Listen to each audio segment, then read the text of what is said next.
আগামী ৩ ফেব্রুয়ারি থেকে রাজধানীকে অবৈধ দখলমুক্ত করতে অভিযানে নামবে পুর নিগম।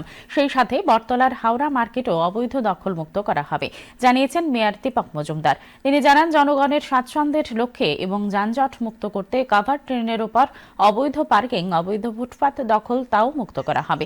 তবে হাওড়া মার্কেটের ব্যবসায়ীদের উচ্ছেদের কাজটি করা হবে ৭ ফেব্রুয়ারির পর।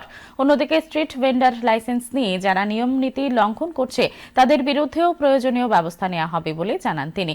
এদিন স্মার্ট সিটি মিশনের কর্মকাণ্ডেরও বিস্তারিত তুলে ধরেন তিনি। সাংবাদিক সম্মেলনে উপস্থিত ছিলেন নিগমের ডেপুটি কমিশনার সুব্রত ভট্টাচার্য। সরিয়ে দেব।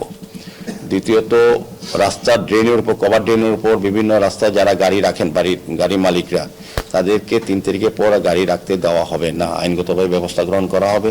এবং রাস্তায় কোনো গাড়ি পার্কিং বেআইনিভাবে পার্কিং জোন ছাড়া, বেন্ডিং জোন ছাড়া ব্যবসা করা যাবে না, পার্কিং জোন ছাড়া পার্ক করা যাবে না, সেই ব্যবস্থা গ্রহণ করা হবে। এবং হাওড়া মার্কেটের যে আমাদের Howrah river development front development সৌন্দর্য রক্ষা করার ক্ষেত্রে হাওড়া মার্কেটে যে এই মার্কেটটা, অস্থায়ী মার্কেটটা, সেটাকে জনগণ মাত্রায় রূপ দেবে এবং বেআইনিভাবে যারা বসে আছেন তাদেরকে সরিয়ে দেওয়া হবে। আমাদের মুখ্যমন্ত্রীর চিন্তা ভাবনা বা নির্দেশেই এই দায়িত্ব নিয়ে আমরা কাজগুলো শুরু করব।